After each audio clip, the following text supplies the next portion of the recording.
Assalamualaikum warahmatullahi wabarakatuh. Saya Miftah Nur Hasanah, NIM 19 10 30 40 132. Di sini saya akan mempresentasikan tentang hukum diplomatik dan konsuler. Langsung saja, pengertian hukum diplomatik merupakan cabang dari hukum kebiasaan internasional yang terdiri dari seperangkat aturan-aturan dan norma-norma hukum yang menetapkan kedudukan dan fungsi para diplomat, termasuk bentuk-bentuk organisasional dari dinas diplomatik.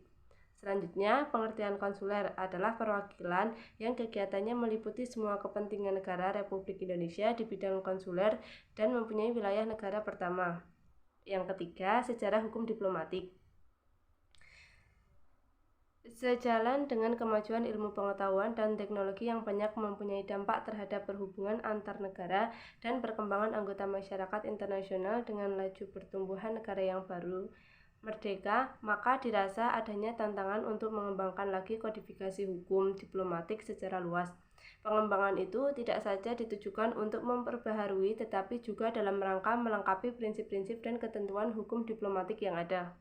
Usaha untuk mengadakan kodifikasi terhadap prinsip-prinsip diplomasi selanjutnya dipandang cukup berarti adalah dalam tahun 1927.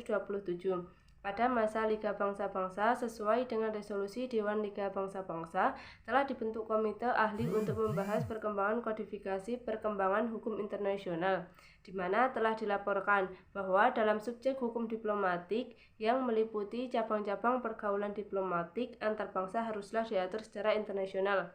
Dewan Liga Bangsa-Bangsa tidak menerima rekomendasi komite ahli tersebut dan karena itu memutuskan untuk tidak memasukkan masalah yang sama dalam agenda konferensi Den Haag yang diadakan dalam tahun 1930 untuk kodifikasi hukum internasional.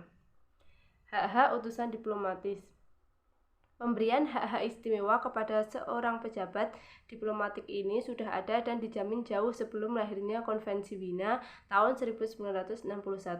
Hak-hak istimewa tersebut adalah yang pertama, pembebasan bea cukai.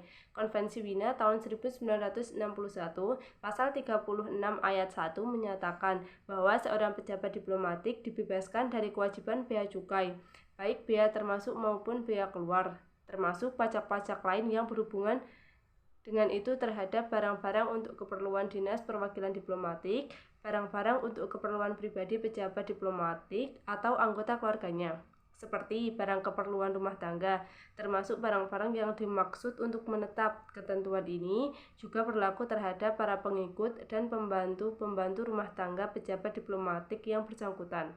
Yang dikecualikan dari ketentuan ini adalah biaya penyimpanan atau pajak-pajak berhubungan dengan pelayaran. Kedua, pembebasan dan kewajiban membayar pajak. Pembebasan dari kewajiban membayar pajak ini meliputi pajak-pajak langsung seperti pajak penghasilan, pajak atas barang pribadi bergerak, misalnya kendaraan, perabotan, bagasi, dan sebagainya. Sementara itu, untuk pajak tidak langsung ketentuan ini tidak berlaku. Misalnya, membeli barang-barang di toko umum yang pajaknya sudah langsung dimasukkan ke dalamnya. Sedangkan untuk barang tidak bergerak termasuk seperti tanah, dapat dibebaskan dari pajak sepanjang tanah tersebut adalah milik resmi perwakilan diplomatik. Cukup sekian presentasi dari saya, kurang lebihnya mohon maaf. Wassalamualaikum warahmatullahi wabarakatuh.